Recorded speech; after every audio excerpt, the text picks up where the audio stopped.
आईने हिंदी के एक नए एपिसोड में आपका स्वागत है। और आज के इस वीडियो में हम बात करने वाले हैं भारतीय वायुसेना के फोर्स मल्टीप्लायर प्रोक्योरमेंट प्रोग्राम के बारे में। एक बात तो हम सब जानते हैं कि भारतीय वायुसेना में सिर्फ फाइटर जेट्स की ही कमी नहीं है, बल्कि और भी कई सारी चीजें हैं जो महत्वपूर्ण हैं और उनकी कमी से भारतीय वायुसेना जूझ रही है। इसमें जो एयर रिफ्यूलर्स हैं और हमारे जो एवैक्स हैं, ये सारी चीजें शामिल हैं। लेकिन हाल ही में इंडियन एयरफोर्स की तरफ से कुछ ऐसे डेवलपमेंट देखे गए हैं जो कि इस तरफ इशारा कर रहे हैं कि भारतीय वायुसेना को अपनी इस कमियों का एहसास हो चुका है और जो बड़े कदम है वो भारतीय वायुसेना के द्वारा उठाए गए हैं। इसमें सबसे उल्लेखनीय है टैंकर एयरक्राफ्ट की खरीद को लेकर के भारतीय वायुसेना का एक डिसीजन, जिसके बारे में आज के इसी वीडियो में हम बात करने वाले हैं। तो चलिए शुरू करते हैं आज का अपना ये वीडियो, जहां पर हम डिटेल में समझेंगे कि भारतीय वायुसेना का टैंकर प्रोक्योरमेंट प्रोग्राम कैसा है और इसके जो दूरगामी परिणाम है वो हमें किस प्रकार देखने को मिलेंगे, इसका करंट स्टेटस क्या है, इस पर भी हम बात करेंगे। तो चलिए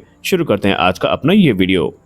दोस्तों, हाल ही के दिनों में इंडियन एयरफोर्स में हमें कुछ बड़े डेवलपमेंट देखने को मिले, फिर चाहे वो तेजस मार्क 1A से संबंधित हो, मार्क 2 प्रोग्राम से संबंधित हो। लेकिन एक चीज जिसका इंतजार हमें काफी लंबे समय से था, वो था फ्लाइट रिफ्यूलर एयरक्राफ्ट को लेकर के कोई पुख्ता अपडेट, जिसमें ये पता चल सके कि इंडियन एयरफोर्स की तैयारियां किस रफ्तार से आगे बढ़ रही हैं। अगर हम फ्लाइट रिफ्यूलर एयरक्राफ्ट की बात करें तो इन्हें भारत के या किसी भी दुनिया की मिलिट्री के जो मिलिट्री ऑपरेशन होते हैं उनकी एक आधारशिला माना जाता है, क्योंकि ये जो एयरक्राफ्ट हैं इनकी सहायता से जो हमारे फाइटर जेट्स हैं या दूसरे ट्रांसपोर्ट एयरक्राफ्ट है, ये बिना रास्ते में रुके आसानी से किसी भी जगह पर पहुंच सकते हैं और अपने ऑपरेशन को परफॉर्म कर सकते हैं। कहने का मतलब ये है कि मान लीजिए अगर ये एयरक्राफ्ट ना हो तो एक लॉन्ग जर्नी के दौरान जो एयरक्राफ्ट है उनको रास्ते में कई जगह रिफ्यूलिंग के लिए उतरना पड़ सकता है और ऐसे में जो समय है वो काफ़ी ज़्यादा लगता है। लेकिन अगर जो फ्लाइट रिफ्यूलर एयरक्राफ्ट हैं ये उचित संख्या में हमारे पास हों तो इनकी सहायता से जो स्ट्रेटेजिक ऑपरेशंस है इनको भी काफ़ी आसानी के साथ किया जा सकता है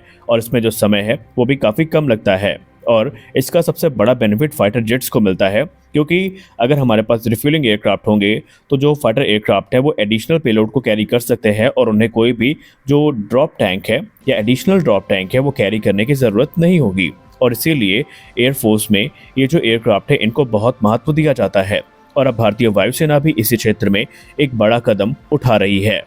भारतीय वायुसेना को मार्च 2003 में 6 की संख्या में उज्बेकिस्तान में बने इल्यूशन IL-78 MKI एयरक्राफ्ट, जो कि फ्लाइट रिफ्यूलिंग एयरक्राफ्ट है, ये प्राप्त हुए थे, जो कि रशियन एयरफ्रेम पर बेस्ड है। यानी कि IL-78 एयरक्राफ्ट का जो एयरफ्रेम है उस पर ये आधारित थे और इनमें इजरायली फ्यूल ट्रांसफर सिस्टम का इस्तेमाल किया गया था। ये जो फ्लाइट रिफ्यूलिंग एयरक्राफ्ट है ये कितने कैपेबल हैं, इस बात का अंदाज़ा आप इसी से लगा सकते हैं कि एक बार में ये 3 एयरक्राफ्ट को रिफ्यूल करने की क्षमता के साथ में आते हैं और इसमें तकरीबन 6 से 8 सुखोई 30 MKI जैसे बड़े एयरक्राफ्ट को एक सिंगल मिशन में ही रिफ्यूल किया जा सकता है। तो यहाँ से आप इसकी कैपेबिलिटी का सही आकलन करने में सक्षम होंगे। हालांकि इस समय ये जो रिफ्यूलर हैं ये 2 बड़े चैलेंजेस का सामना कर रहे हैं। पहला है सर्विसबिलिटी इशूज़ और दूसरा है अवेलेबिलिटी। अगर हम सर्विसबिलिटी की बात करें तो ये माना जा रहा है कि इस समय इन एयरक्राफ्ट्स की फ्लीट काफ़ी दिक्कतों से गुजर रही है, क्योंकि इन रिफ्यूलर्स को लेकर के ये एक्सपेक्ट किया जाता रहा है कि इनकी जो सर्विसबिलिटी रहेगी वो 70% के आसपास रहेगी,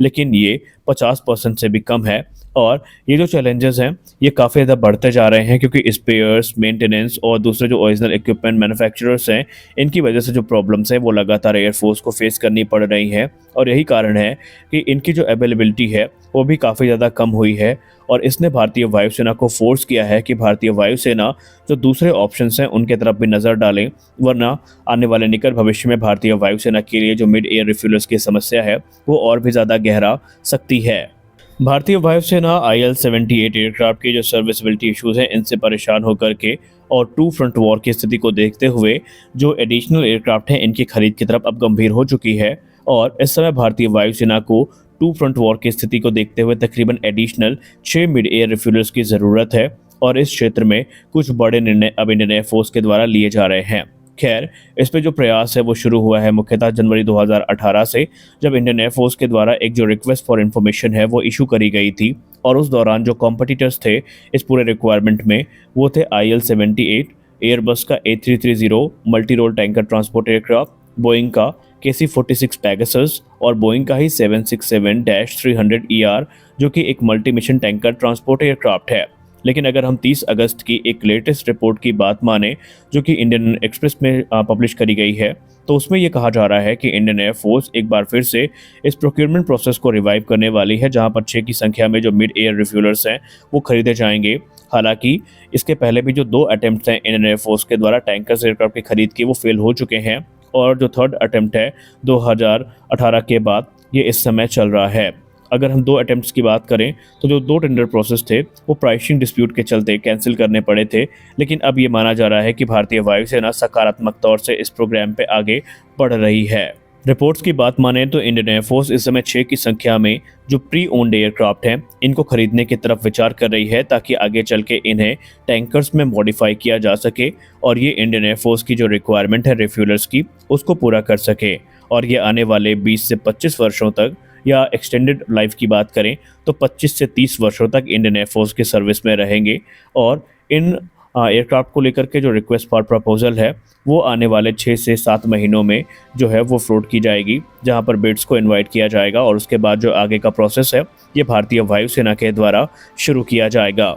इंडियन एयरफोर्स के इस प्रोग्राम में हिंदुस्तान एरोनॉटिक्स लिमिटेड और इजराइल एरोस्पेस इंडस्ट्रीज की जो भूमिका है वो काफ़ी अहम होगी, क्योंकि defence PSU Hindustan aeronautics limited एक कॉस्ट इफेक्टिव सोल्यूशन के साथ सामने आई है, जो कि इंडियन एयरफोर्स के एयर रिफ्यूलर्स की रिक्वायरमेंट को पूरा कर सकती है। 6 अप्रैल 2022 को हिंदुस्तान एरोनॉटिक्स लिमिटेड और इजराइल एरोस्पेस इंडस्ट्रीज के बीच में एक मेमोरेंडम ऑफ अंडरस्टैंडिंग साइन करी गई थी, जो कि multi mission tanker transport aircraft को लेकर के थी। इस पैक्ट के अंतर्गत Hindustan aeronautics limited pre owned जो सिविल एयरक्राफ्ट हैं, या जिसको हम पैसेंजर एयरक्राफ्ट भी कहते हैं, उनको एयर रिफ्यूलिंग एयरक्राफ्ट में कन्वर्ट करेगी, जो कि कार्गो और ट्रांसपोर्ट कैपेबिलिटी के साथ में भी आएंगे। ये जो मूव है ये काफ़ी महत्वपूर्ण माना जा रहा है और ये भारत के डिफेंस इकोसिस्टम के लिए भी काफ़ी महत्वपूर्ण है, क्योंकि जो कॉस्ट इफेक्टिव ऑप्शंस हैं ये ना सिर्फ इंडियन एयरफोर्स की रिक्वायरमेंट को पूरा करेंगे, बल्कि इंडियन एयरफोर्स की जेब में ये काफ़ी भारी भी नहीं पड़ने वाले हैं। इस समय कई ऐसे सिविल एयरलाइनर्स हैं जिन पे नज़र बनी हुई है, और जो एयरक्राफ्ट है मॉडल्स हैं उनको मॉडिफाई किए जाने की बात की जा रही है।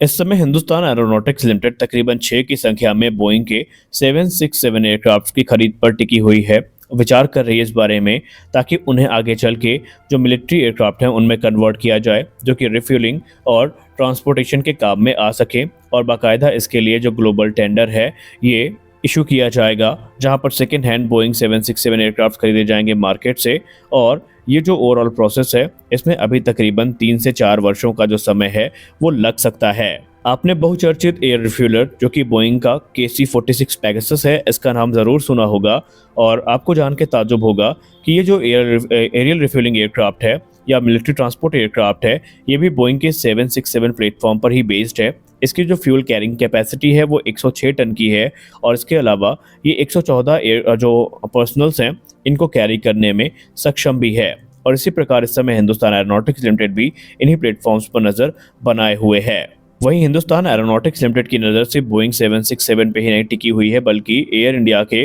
जो रिटायर्ड 747 एयरक्राफ्ट्स हैं इन पे भी हिंदुस्तान एरोनॉटिक्स लिमिटेड की नज़र टिकी हुई है। और आगे चल के ये माना जा रहा है कि एयर इंडिया के इन रिटायर्ड एयरक्राफ्ट को जो मिलिट्री ट्रांसपोर्ट एयरक्राफ्ट है इनमें कन्वर्ट किया जाएगा, और इसके लिए बाकायदा जो फिजिबिलिटी स्टडी है वो शुरू भी की जा चुकी है। भारतीय वायुसेना का जो प्लान है वो एयरक्राफ्ट को लीज पे लेने का भी है, लेकिन इस पे जो आगे की कार्रवाई है वो कहां तक पहुंची है इसके बारे में कोई रिसेंट अपडेट सामने नहीं आई है। खैर, भारतीय वायुसेना अपने रिक्वायरमेंट्स को काफ़ी अच्छे से समझती है, और जिस प्रकार का कॉन्फिडेंस हिंदुस्तान एरोनॉटिक्स लिमिटेड ने प्रदर्शित किया है वो भी काफ़ी उल्लेखनीय है, और जो कि इस चीज़ को व्यक्त करता है कि बहुत कम समय में इंडियन एयरफोर्स की जो रिक्वायरमेंट्स है वो पूरी की जा सकती हैं। हालांकि फोर्स मल्टीप्लायर की जब हम बात कर रहे हैं तो वहाँ पर सिर्फ रिफ्यूलिंग एयरक्राफ्ट इंपॉर्टेंट नहीं है, बल्कि हमारी जो एवैक्स हैं ये भी काफ़ी इंपॉर्टेंट है, और इन सारी चीज़ों पर काम स्वदेशी तौर पर भारत में ही चल रहा है। तो आज के इस वीडियो में बस इतना ही। हम आशा करते हैं कि ये वीडियो आपको अच्छी लगी होगी। वीडियो अच्छी लगी तो वीडियो को लाइक करिए, नए हैं तो चैनल को सब्सक्राइब करिए।